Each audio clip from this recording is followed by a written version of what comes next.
Hello, everybody. We're about the Game Bro Station, and this going over, if anything, review, whatever, of the San Diego Comic-Con DC Titans trailer. Yeah, it's just going to be a little broadcast. Jared had some strong opinions on the Titans trailer. Yeah. And Jared came up to me and says, like, hey, Matt, hey, did you see the goddamn trailer and the goddamn Robin stabbing people? And I was like, yeah, I saw it. What of it? And then you're like, I'm outraged. Oh, I'm not saying you were outraged. You just seem very passionate about it. Yeah. And you're like, I need to yell at someone. And I was like, yeah, I don't mind. I have a sandwich here. I might as well take the hit. So give us context, Jared. We saw a trailer that was premiered at Warner Brothers panel for Comic-Con, DC specifically. Yeah. Why don't you give us a quick rundown on that? So the rundown is that starts with Raven. They're named after birds and whatever.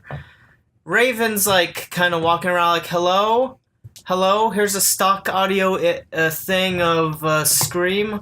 I need help. Are you Robin? And so she meets Dick Grayson. And we know that because she's at the circus thing of where the Graysons fell and died. Because Robin is brooding. Because he's also just broke up with Batman. Bratwurst. Anyway. And, she's like asking for help or whatever. Robin's flashing back or thing of the time he found a bunch of guys in an alley that were wondering where Batman was when they saw him. And then he, pulled a guy, stabbed a dude, shot the rest of them, possibly broke someone's jaw or neck by stepping on him before saying, fuck Batman. And then it continues with Raven talking to him with different shots and her being afraid of what's going on with her, which I kind of don't partially blame her, but we'll get to that.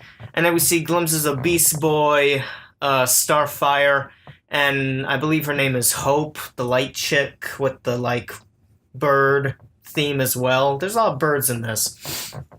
Or bird themes. No Cyborg, right? No, because I think they're trying to tie it in with how Cyborg's part of the Justice League. And everything. I just realized So it wouldn't work, unfortunately. Too much confusion, I guess. Yeah. But, and then it ends with Raven looking more like the Raven we're kind of used to with the hood and everything, although a bit more grudge eyes or whatever I'm thinking of. I actually like that. Yeah. And then she screams and apparently the screen breaks, which is also apparently a stock thing in, not Adobe, but what's the other video editor thing that people... Sony Vegas. Apparently that's a stock thing from Sony Vegas. Oh, that exact shadow? Yeah. And then it says Titans. Because I know you're mad about something, but for me personally, my biggest is I did not like that transition. It looked cheap as fuck. Yeah, apparently, and I only noticed because I listened to Critical talk about it. I showed you a thing from him once. You basically point out that some of the screams and a lot of the sound effects in it are stock audio.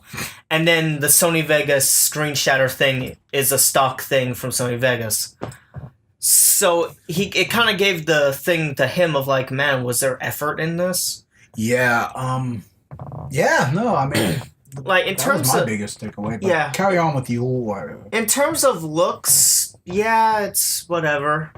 It looked good for the first half for me personally. But anyway, I'm not going to critique it right now. Let's talk about what you wanted to talk about. Yeah. So here's the thing, right? We didn't really see any character things with Starfire or Hope or Beast Boy. All we saw was Beast Boy looks like this and he's leaping and probably about to... Oh, excuse me. Probably about to... God damn, you're so mad right now you can't even talk straight. Yeah, the LaCroix is fueling my rage. When did you turn into a Gretzo all of a sudden? You're like, rage! Whoa! Anyway, so... We saw Hope, move around in her wing feather things, cut people. Starfire does her Starfire shit. So, in terms of how they are, they seem okay. I'm okay with how they look. I'm okay with the designs. They look like themselves, in my opinion, so I'm fine with it. I don't even mind how Dick Grayson as Robin and as not Robin, and how the Raven Girl look. I don't mind. But here's the thing.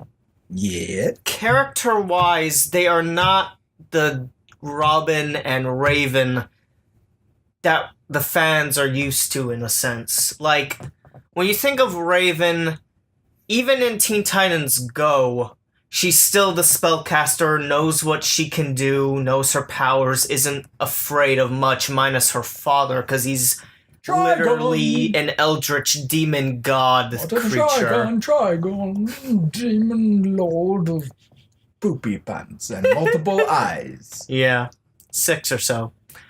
But 6 eyes.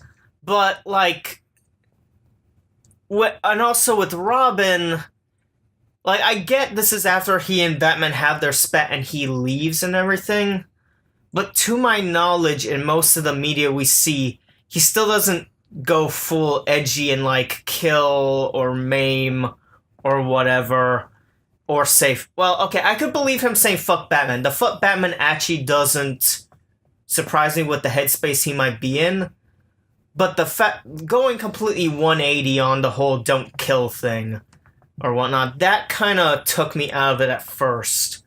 And again, Raven seems very uncharacteristically afraid of everything. Like, I can kind of understand maybe her being afraid of certain things, but I don't know. It just, character-wise to what we're used to, Dick Grayson Robin seem to be acting more like Jason Todd, back from the dead and out for blood, and Raven just didn't seem right. I don't know. I know it's super early to tell. Well, it's a trailer. You got a taste of what the characters could be going through and all that stuff, so... Yeah. So your frustrations are fair and justified? Yeah, it's just... I don't think it's what everyone was expecting, and that's kind of a good thing. Because if you repeat things too much, it's going to get boring. But at the same time, I think the way they presented it was a bit too far out of left field for most. What were your thoughts on it, Matt? Because you weren't as outraged as I was nowhere near as outraged as you, and yeah, I kind of feel like you might be kind of softening your rage a little bit there, because earlier you were much more angrier. But if I can go over the whole, like, killing thing, that has been a common complaint with a lot of diehard fans, especially with Batman vs. Superman, and when that came out, and Robin, which I saw the trailer once, so that's my disclaimer, folks. I've only seen it once. Yeah. I don't remember him killing anyone. I just thought he beat the crap out of people and then just kind of left them mangled on the alley and said, oh, fuck Batman. He's dumb. I personally don't care if he was killing the thugs or not. I'm not saying I have anything against human life. I'm very much like anti-killing. Yeah. On a personal level. But I don't know. It's like superhero killing. It's like, I know ever since like Batman Under the Red Hood. I mean, that was the whole driving force of that story. Where Batman's like, no, we don't kill, but what's his face? Jason? Jason Todd, right? Jason Todd. Okay, I know there were 3. Anyway, that's not important. Yeah, I'm choking on my own death. Like, that whole storyline was about the dynamic philosophies between Jason and Batman about killing. It's like Joker has caused so much problems, yet you keep locking him up and he keeps killing people. Why don't we cut the bud right now? And for those who've seen that, you obviously know the whole metaphor behind that. I feel like that kind of solidified the whole mindset that everyone thinks, oh, Batman never kills. That's probably true in some storylines, but though it's pretty well established that DC has a multiverse going on. That's why we're able to tell so many different storylines and all these variants of superheroes who are at the core essentially the same. They make different moral decisions that separate them from others, and Captain America has killed. Iron Man has killed. Star-Lord. Thor. Even, like, well, obviously Spawn kills, because he's Spawn. Ghost Rider, he killed. Sorry, folks, but Superman has killed before. Maybe unintentionally in some situations, but by God, he has killed people before. And the idea of a hero is to try to, again, it depends on the superhero. Usually you want to leave as little collateral damage as possible. But if I'm willing to take a gander here, I think Robin has recently defected from Batman. Mm-hmm. And his whole life, he has been taught these rules by Batman. And I guess he's kind of becoming a man, or is a man at this point. And what best way to kind of like detach yourself from the mentor who has kind of, quote unquote, anchored you all your life and never gave you freedom, but to rebel against almost everything he stood for. And maybe at the beginning of this series, he is gun happy, trigger happy. He is kind of like demoralizing himself. He's desensitized and just an all-around dick. And so maybe the Titan storyline is about him relearning that you should be a hero. You should be there to stop crime and use justice in a fair way. And it's not your job to be judge and executioner. Mm-hmm. And I feel like the storyline that's going to be shown here is going to exercise that moral dilemma for Robin. And so that's probably the main reason why I have no problem with him killing right now. Yeah. Is that maybe that's just a crux, that's something that he has to learn and deal with. The fact that he fell on that side. And if he wants to be a better person, he has to come to terms with what he did and vow to never do these things again. And now going to Raven, the reason why she doesn't bother me is maybe this is also the story of building beyond her insecurities, because she was pretty much like sheltered and oppressed by her father and mother in different ways. And yes, we are used to a more assertive Raven from the shows and comics. And maybe that's what this story is also about too. It's about her building her confidence, building her standpoint, where she's like, she's got to learn to control her powers. She's got to learn to not be afraid. And both these characters, because that's the thing I liked about the trailer. I like the dynamic between these two. You got these clashing entities that are going through their own shit, and they got to learn to work together, but also learn from each other. And that's why I am not outraged at all, because I feel like what people are complaining about is possibly the direction they're going to try to push these characters into by the end of the first or second season. That's all I got to say about that. Fair point. That Did I change your mind? No? Okay, cool. We're not friends anymore. No. You brought up a lot of good points that I didn't think of, because I also had the knee-jerk reaction most of the fans had. Yeah, and I understand that. Yeah. But again, I'm a weird person to ask criticism about, because I know I'm going to get a lot of hate for this, but I honestly don't care what the fans like. I like adaptations. I like different takes on things, because again, if we keep getting the same shit over and over and over again, it's going to be stale. It's going to be boring. And Batman has been around for like, goddamn, like 75 years longer. Yeah. I mean, how many stories can we possibly tell? Yeah, I mean, most people do complain that we always see the pearl necklace being broken and them dying. And people are complaining about the Joaquin Phoenix Joker movie, and I get that Joker is a phenomenon. He's an entity to Batman. Solving the mysteries of him behind him could take away from the thrill of the Joker, sure. But at the same time, it's like, how many times can we keep telling the same story? Joker comes out of nowhere, causes problems for Batman. Batman overcomes it. Great. And I'm not saying giving him an origin story is... I know, we're talking about Titans. But I'm just trying to say here, it's like, we got to try new things. And we've already had Teen Titans, the comic books. We had the original TV show. We've had Go. I think they had a rebirth of Titans as well. I don't know how that's doing, but we can't keep going back to the well and doing the same exact plot line if we can't add anything to it. And I think this is just their way of giving it a shot. Now, granted, it looks cheap and... gray. Wow, It's got the DC well, gray. the tone doesn't bother me. Uh-huh. I'm not on that side of the fence at all with these people. We're like, oh god, why is there Snyder? I have nothing against the tone. It's always the script and the writing I care about. Mm-hmm. But like I said, production wise though, like the effects and all that, it looks kind of cheap. Yeah. Dare I say, it looks like Inhumans quality.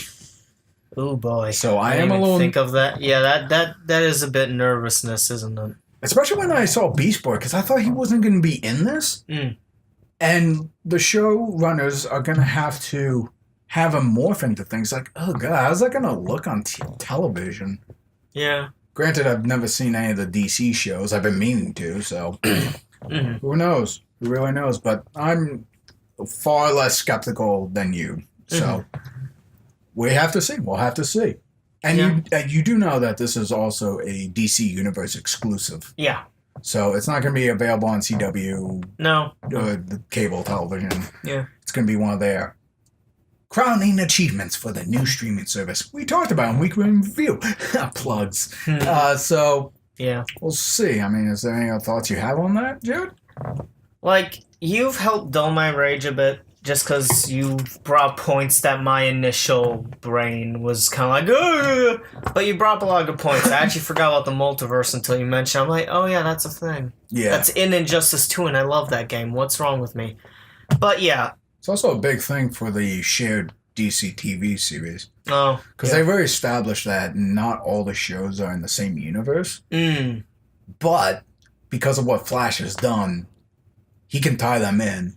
Yeah. If the writers want to. And it's totally justified.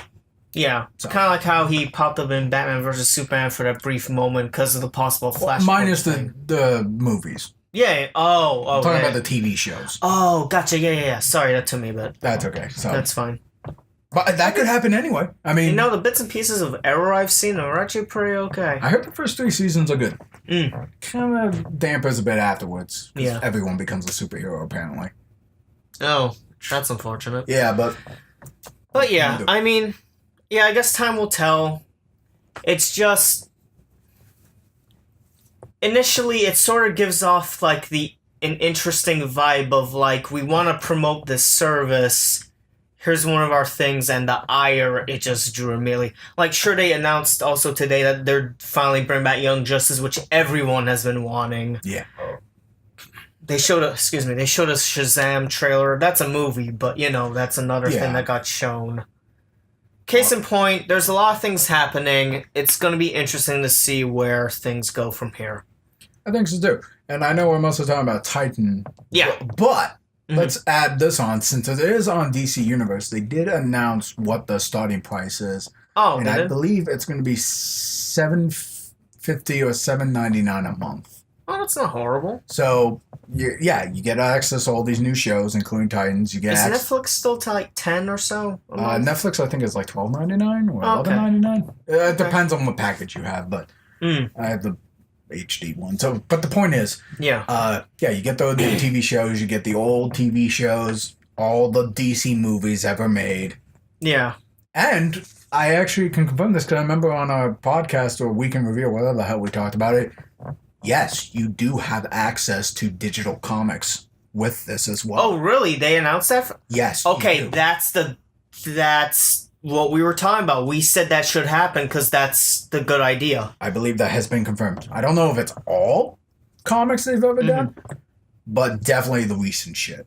You'll get access to all that. That's cool. So if I really wanted to look at Superman 1000, I could. Yeah, and sold for $7.50 or $7.99. Yeah, okay, that's a fair price for that. Cool. And now that I think about it, yeah, technically if I really don't want to, I don't need to watch it, don't I? No, you don't have to. I mean, you can watch the first few episodes. If it doesn't do it for you, don't do it for you. It's what binging's all about. You see, this is why I wanted to talk about it, because you've given me points that my brain didn't think about. And now I'm a bit calmer and more logical in thinking of it. That's why I like having discussions. Now, if only we could do that in reverse. Where it's like, I'm frustrated, and you say, hey, Matt, I'm already bored by you, Jared. Shut up. And that's why it never happens. I'm partially kidding. Yeah. So on that awkward note, not really. tune in next time, everybody, where we discuss some other topic out there. Things that have come out or coming out. Things that are interesting. Games, movies, TV, whatever. Whatever we want to talk about, really. Keep talking, Jared. Pull on the outro. See, he's already mad at me. Yeah. To be continued, everybody. Oh, actually, before I close that off, What's up? What do you all think of the Titans trailer? Oh, yeah, that's important. Did Matt's points that are actually pretty damn good make you think a bit more? Or do you think I'm full of shit and you think the show's going to be horrible? Which is fair. If you think it's going to be horrible, I can't change my mind. Yeah. But yeah, what do you think of it? Leave us comments and discussions, honestly. We've always been open to talking with people about stuff. So yeah.